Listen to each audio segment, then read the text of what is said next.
চার ভগবান দেয় 10 18 চিজে হয় দেহখানা বস।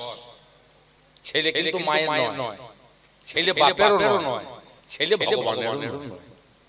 কোন বাবা বলতে পারে না আমার ছেলে, কোন মা বলতে পারে না আমার ছেলে, ভগবান বলতে পারে না আমার ছেলে। তাহলে মা কি দিল? লোম দিল, চামড়া দিল, মাংস দিল, রক্ত দিল। বাবা কি দিল? হাড় হাড্ডি মনি মগজ। আর ভগবান কি দিল? 5 জ্ঞানেন্দ্রিয়, 5 কর্মেন্দ্রিয়। তাহলে মায়ের চায়, বাপের চায়, ভগবান দিল 10, 18 চিজে হলো দেহখানা বস। তাই আমাদের নামের প্রত্যেক নামের আগে দু দিয়ে রাখা আছে, কারণ দুই রজের ধন আমরা, তাই আমরা ধৈর্য। তবে এমন কথা অবতারণা করেছিল ভগবানের মুখে, আপনারা শুনলেন, আমিও শুনলাম। বলছে কিনা আমার মায়ের নাকি 5টার সঙ্গে বিয়ে হয়েছে। আচ্ছা, বিয়ে কার সঙ্গে হয়? বিয়ে কার সঙ্গে? হিজড়ের সঙ্গে হয়, না মাটির সঙ্গে হয়, না ঢেরির সঙ্গে হয়? আমার মনে হয় ওর মায়ের ঢেরির সঙ্গে বিয়ে হয়েছিল। যে ছাগলটা 8-10 বার বাচ্চা দেয় তাকে বলে ঢাড়ি, আর যে এখনো বাচ্চা দেয় না তাকে বলে পাটি, আর যেটা বললি হবে সেটা বলে পাঁটা। অষ্টপ্রকার বলি আছে, 8 রকমের বলি আছে। তার মধ্যে ছাগ বলি হচ্ছে প্রধান। মেষ, মহিষ আর ছাগ, এই তিনটি বলি হলো প্রধান। তা যাই হোক, একটা ছাগলের যদি 3টে বাচ্চা হয়, 2টো বাচ্চা মায়ের দুধ খায়, আর একটা মায়ের বাচ্চা অনেক দূরে পালিয়ে মনের দুঃখে তুরতুর করে নাচছে। তাহলে যে বাচ্চা দুটো মায়ের দুধ খেয়েছে, তাদের পেট ভরছে, তারা আনন্দে লেজ লড়াই তুরতুর করে। আর যেটা পায় না সে কোন আনন্দে নাচছে? কোন আনন্দে? মনের দুঃখেই নাচছে। কেন? সে তো পাবে না, মানে এরা দুজন লেগেছে, সে পাবে না। তাই কৌরব পাণ্ডব, একজন দাবিদার, একজন দখলদার। দখলদার দুর্যোধন, আর দাবিদার যুধিষ্ঠির, ভীম, অর্জুন, নকুল, সহদেব। এরা হলো দাবিদার, আর দুর্যোধন হলো দখলদার। তাহলে দাবিদারে দখলদারের মাল টেনে মেরেছে। যদি আমার পক্ষে জয় হয় তাহলে আমি হব রাজা। যদি পাণ্ডবদের পক্ষে যুদ্ধে জয় হয় তাহলে যুধিষ্ঠির হবে রাজা। ওরা সেই আনন্দে যুদ্ধ করছে। আর এই 3 নম্বর ছাগলের বাচ্চা কেষ্ট দেশ করেছে নষ্ট, একই করছে। এই ভগবান হলো 3 নম্বর ছাগলের বাচ্চা। আমি প্রশ্ন করেছিলাম, তুমি একা এলে না কেন? তুমি ভীম অর্জুনকে আনলে কেন? আমি মন্ত্রে সাধন নাই, শরীর পতন করার জন্য কামবীজ কামকায় মন্ত্র, এই দৈপায়নের জল আমি সাধনায় বসেছি।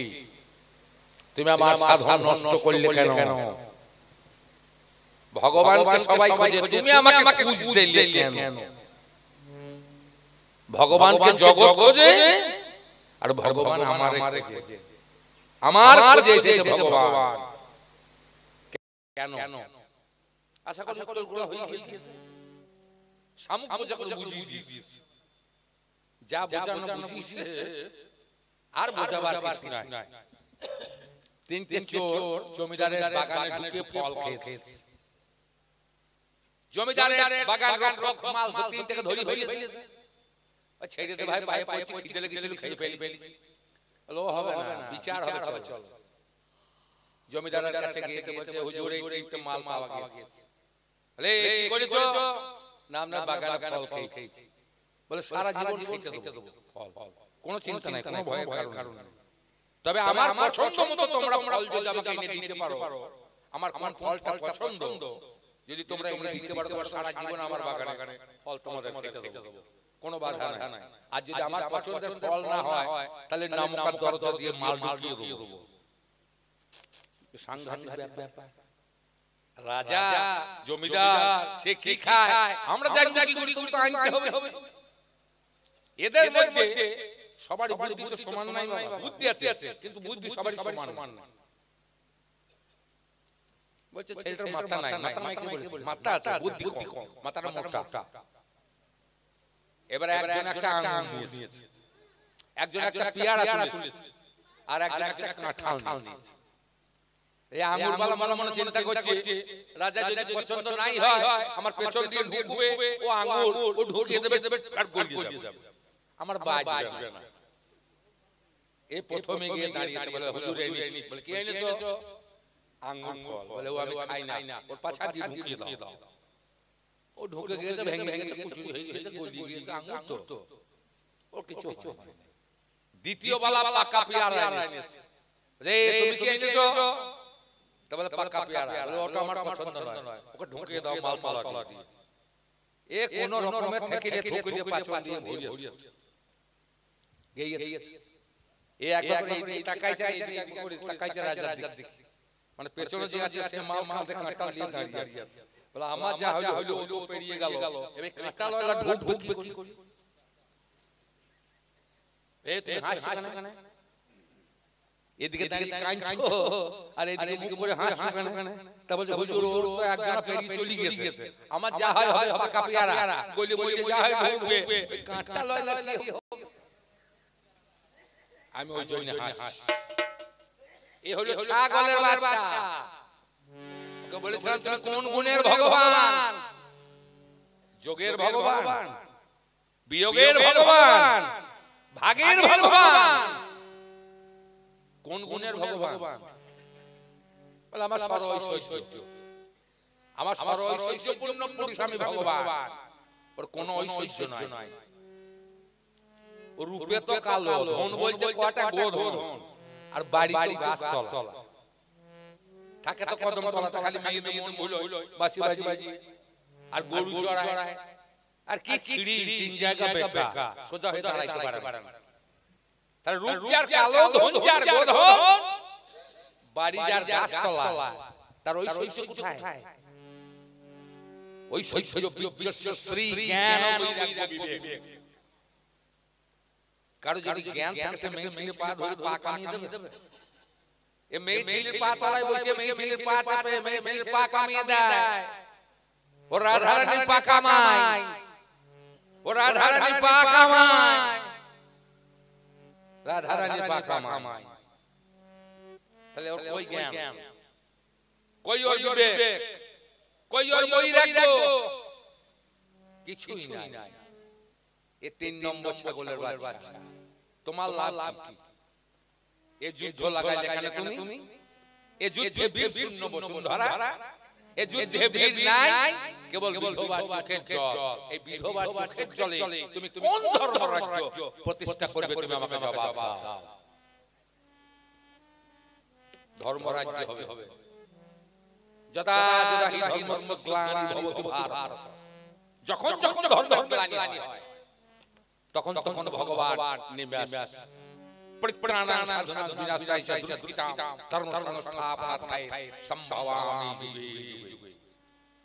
দুষ্টের দমন, শিষ্টের পালন করার জন্য যুগে যুগে নেমে আসে ভগবান, ধার্মিককে রক্ষা করার জন্য, ধর্মকে রক্ষা করার জন্য। আমি প্রশ্ন রেখেছিলাম আজ বীর শূন্য বসুন্ধরা, এই বীর শূন্য বসুন্ধরায় হে ভগবান, হে আমার বৈবাহিক মহাশয়, তুমি কোন ধর্মরাজ্য প্রতিষ্ঠা করবে?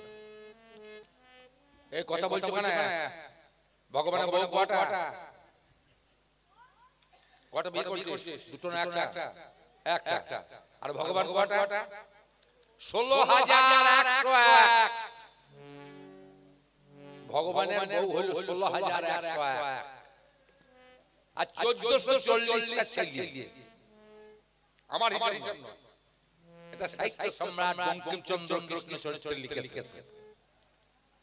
125 বছর ধরাই ছিল, তার মধ্যে 12 বছর ছিল বৃন্দাবনে, 12 বছর ছিল মথুরায়, 100 বছর ছিল দ্বারকায়, আর 3 বছর ছিল হস্তিনায়। এই 125 বছর ধরা ছিল। প্রত্যেক দিন 4টা করে ছেলেদের জন্ম দিয়েছে। 16,101টা বউ, 1440টা ছেলে। সাহিত্য সম্রাট বঙ্কিমচন্দ্র হিসাব দিল। তাহলে হে ভগবান আমি তোমাকে জিজ্ঞাসা করব তোমার বউ বউটা ছেলে কয়টা? বলে আমার 100টা। 100টা বউ না 100টা ব্যান্ড কি বললে আমি বুঝতে পারি। আবার বলছে সব আমার। যদি তোমার সব হয়ে থাকে সমস্ত কারণে তুমি কারণ হয়ে থাকো, তাহলে বীর শূন্য বসুন্ধরায় কোন ধর্ম রাজ্য তুমি প্রতিষ্ঠা করবে তুমি জবাব দাও। এইভাবে বলতে বলতে উস্কুল্লোর ভাবে বলতে ও লাগলো বলতে, আপনারা লাগলেন বলতে, আমি লাগলাম জল। একটা ছেলে একটা মেয়েকে খুব ভালোবাসে। ভালোবাসা তো একা ডানা হয় না। ভালোবাসা যতদিন ভালোবাসা ততদিন।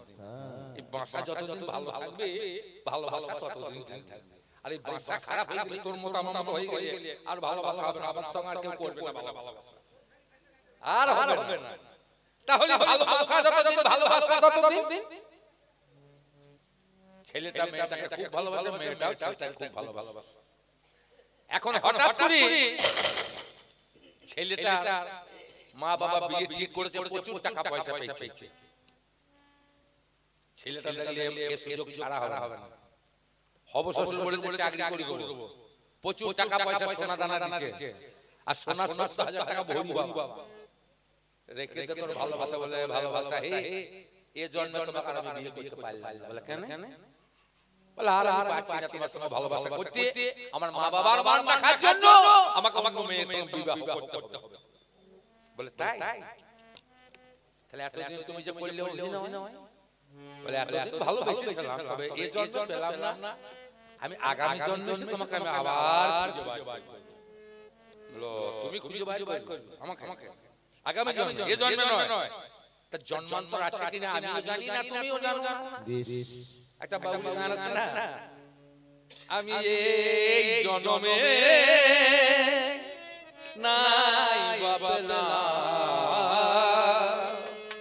পর জন্মে যেন পাই থাকিব গো তোমার আশা। পর জন্ম বলে কিছু আছে কিনা আমি জানি না। সত্যি বলছি? বলে হ্যাঁ আমি সত্যি বলছি, আমি তোমাকে এই জন্মে আর পারলাম না নিতে। মেয়েটার মনে মনে খুব রাগ হয়েছে, নাম নিয়ে অভিনয় করে এতদিন আমার সঙ্গে ভালো টাকা পয়সা, আমার থেকে ভালো মেয়ে, চাকরির আশায় তুমি আমাকে ত্যাগ করিয়ে একটা ইট পড়েছিল আদলা, ওই কুড়িয়ে মেরেছে কপালে 3 ঠোক, ঠাই ঠাই ঠাই করে দিয়েছে। বলে মরে গেলাম মরবে কোথায়? এখন মরার জায়গায় দিয়ে দিই, এখন মরার জায়গা নামক আছে, এখন ওপরে দিলাম। বলে এটা কি হইলো? বলে চিহ্ন করে দিলাম। এই ফাটাটা দাগটা চিহ্ন থাকবে, আবার যখন আমরা আসবো তুমি আমার, আমি তোমার, আমি তোমাকে চিনি ভাই, তা তোমাকে চিহ্ন করে ছেড়ে দেবো ভগবান। লোকে দেখলে যেন না বলে, সবাই যেন বুঝতে পারে এটা বড় ভগবান। কথা ছন্দ ছাড়ি সুর পাচালির ভাব ধরি শোনাইতে গান, আপনারা শুধু আমি অভাব, আমি ছোট্ট করে শুনিয়ে যাব।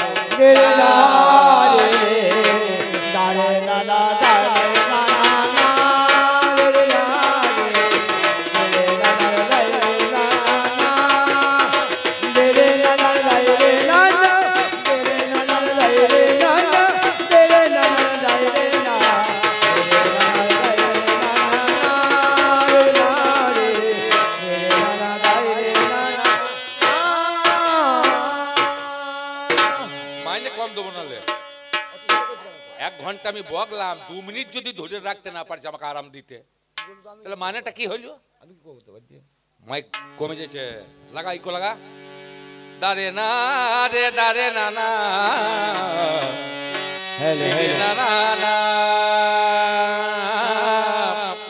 রি রে রে রে রে না না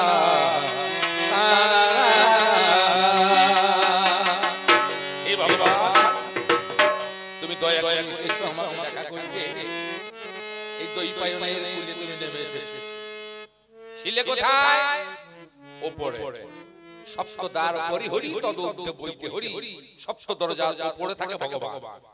দুটো কান, দুটো নাক, দুটো চোখ, একটা মুখ। তাহলে কটা হচ্ছে? 7টা। এই 7টার উপর আছে ভগবান। সহজ। তাহলে তুমি দয়া করে নেমে এসেছো কোথায়? দুই পদ মধ্যস্থ স্থান, যার নাম হলো দ্বৈপায়ন। তাই তুমি আমার দরদিয়া গো,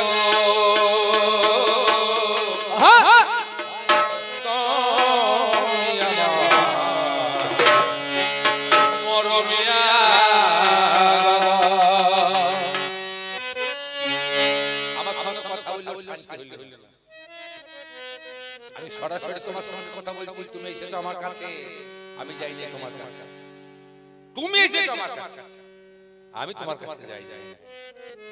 তাই তুমি আমার দরদিয়া গো, তুমি আমার মরমিয়া। আজ আমি মনের কথা বলবো কারে, আমার দরদি কেউ না, ও দরদি গো,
আজ আমার কাছে কেউ নাই। পিতামহ ভীষ্ম সরসজ্জায় অস্ত্রগুরু দ্রোণাচার্যকে অন্যায় ভাবে তুমি মারা করিয়েছো, কর্মকে অন্যায় ভাবে তার ঘরে ঘরে লিখে এসে তাকে অর্জুনকে দিয়ে তুমি মারা করিয়েছো। কুরুক্ষেত্রের যুদ্ধে সব হয়েছে অন্যায়। যে কুরুক্ষেত্র নাম হয়েছে ধর্মক্ষেত্র, সেই ধর্মক্ষেত্রে আজ রক্তের নদী বইছে। সকলে গৃহিণী শিগালে কুকুরে রক্ত পান করছে, বইছে রক্তের গঙ্গা। আজ 18 সেনা সবাই শেষ। আজ আমার পোড়া বুকে, আজ আমার পোড়া বুকে, আজ আমার পোড়া বুকে দারুণ করা, আমি কার কাছে জ্বালাবো?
মনের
ভালো কথা আমি শুনতে পেলাম কানে ছোট করে জানাই গো আমার কবি গানে আপনারা শুনিলেন সবাই আমার মায়া নাকি কাঁটার সঙ্গে বিয়ে ভাই আমার মায়ের বিয়ে পাঠার সঙ্গে একদিন হলো ওরে আমার মা নাকি দাদা দিয়ে জোড়া দিল কেন বিয়ে দিল একদিন দিদি মায়ের কাপড় পরে ওরে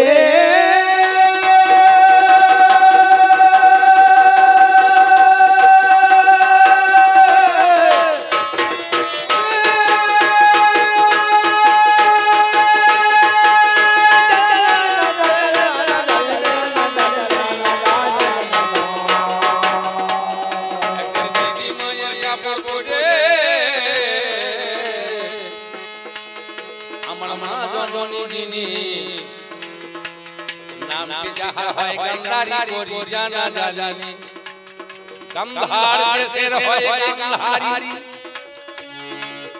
একদিন কি করবার করিল তার মায়ের কাপড় পরিয়ে এক সন্ধ্যা দিতে গেল এইবার দাদা আমার মারতে না রে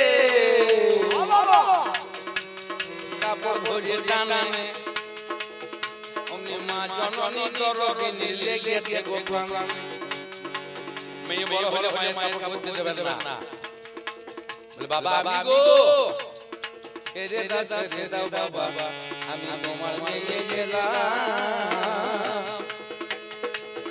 আমি মায়ের কাপড় পরিয়ে সন্ধ্যা বাবা দিতে গেলাম অনেক মায়ের কাপড় পরে দেবেন না লজ্জায় পড়ে বলে রাজা আমার দাদা যে ওরে প্রতিজ্ঞা করিয়ে যে আমার ঘরে বসে কারণ পুরুষ অন্ধ নারী অন্ধ পুরুষ কামান্ধ নারী অন্ধ পাতঞ্জল দর্শন বলল মেয়ে ছেলের পা নাই বেটা ছেলে ঘরে টান দিয়ে বসে বসে খাবে আমি এখানে বড় একটা অসুখ নিয়ে চাইছি আমার বাড়ির লোকটা লেপ ঢাকা দিয়ে ঘুমোই প্রত্যেক ঘড়ি শুধু আমার বলে না তাহলে নারী হলো অন্ধ পুরুষ হলো অন্ধ পুরুষ দেখে কাট চোখে ওই নারী চোখে দেখতে পেছো না চাল চাল তো হয়ে খাওয়াইতে হবে দেখতে পেছো না মেয়েটা বড় হয়েছে বিয়ে দিতে হবে দেখতে পেছো না আমার কাপড়টা ছিঁড়ে গেছে আনতে হবে কাজ চোখে দেখতে চাইলে নারী চোখ পুরুষ হলো কাম